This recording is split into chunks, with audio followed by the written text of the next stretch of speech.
Hello everybody, this is Admiral, and this is probably the fanciest infinite water source you will ever see in Minecraft. So this works in the same way that any other infinite water source works. You grab an empty bucket and hold right click. It will fill it up and you can use it again and again.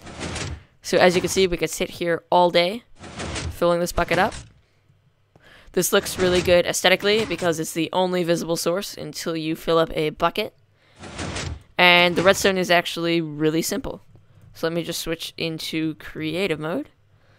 This uses Exuma's Y-bud switch, so that's how it detects when you pick up the water. That is just down here. There it is in action. And the rest of it is super simple. It's just 2 redstone torches and 3 redstone dust along with these 2 sticky pistons. So what's happening right here is that when this is removed, let me remove that. These drop down, 2 sources are created here, and those create a water source right here. Unfortunately, the Y-bud switch does have some shortcomings, but those ultimately don't affect this device very much. For one thing, the Y-bud switch sometimes flickers on and off during the transition periods between day and night and day, which actually doesn't affect the water source because it just creates a new water source in the same location. Another shortcoming is that the Y-bud switch doesn't work at night. But what happens at night is that the 2 pistons just retract, and the water source will still function as normally. You can just see the source of the water behind. To build this, first you need to find the corner of the room where you want the water source to be. It will be on this block right here. So we need something to hold the water back so it can't spread. So we're going to place pressure plates here and here. Then pop out these blocks here. Come down here and place down your 2 sticky pistons.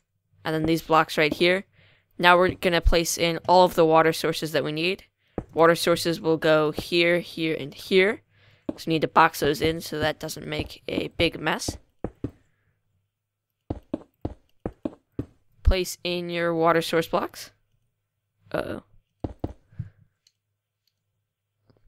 And now all we have to do is make the Y-bud switch and wire it up with these sticky pistons. So go in the corner between these 2 pistons. Place in a solid block, then place glowstone directly underneath with a daylight sensor under that. 2 blocks right here with redstone dust right here. Uh-oh, is it going to start raining? No, it's not. Is it? False alarm. Okay. Over here, we need to place a sticky piston facing upwards. And place a block right here. Cover this all up in blocks. Make sure it's completely covered.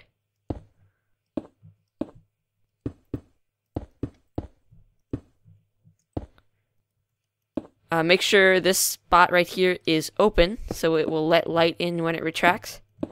And make sure that you cover up this bottom block right here, because pistons let light through, and you don't want any light reaching the daylight sensor. So now, if you found where you put that piece of redstone dust right here, place in a redstone torch, place a block on top, place a redstone torch on top of that, with a block right here, then place a block right here, redstone dust here and here, and you're actually all set. So you may notice that this design is a little bit different than the one I showed in the initial part of the video. It's just a little bit more redstone dust efficient. It uses 1 less. It doesn't change how this works, so if we remove that water source, a new one will be created. And the final step is to just fill in this wall right here. Oop. Right here. Thank you so much for watching. I really hope you enjoyed this video. If you have any questions or feedback, please leave those in the comment section. And please remember to like this video if you enjoyed, dislike if you disliked the video, and subscribe to me if you want to stay updated on all of my new redstone inventions. And I definitely recommend that you follow me on Twitter. It's the best place to contact me, and the YouTube sub boxes have been a bit broken, so if those fail, you can check out my latest uploads on Twitter. As always, thank you so much for watching, and I will see you guys later.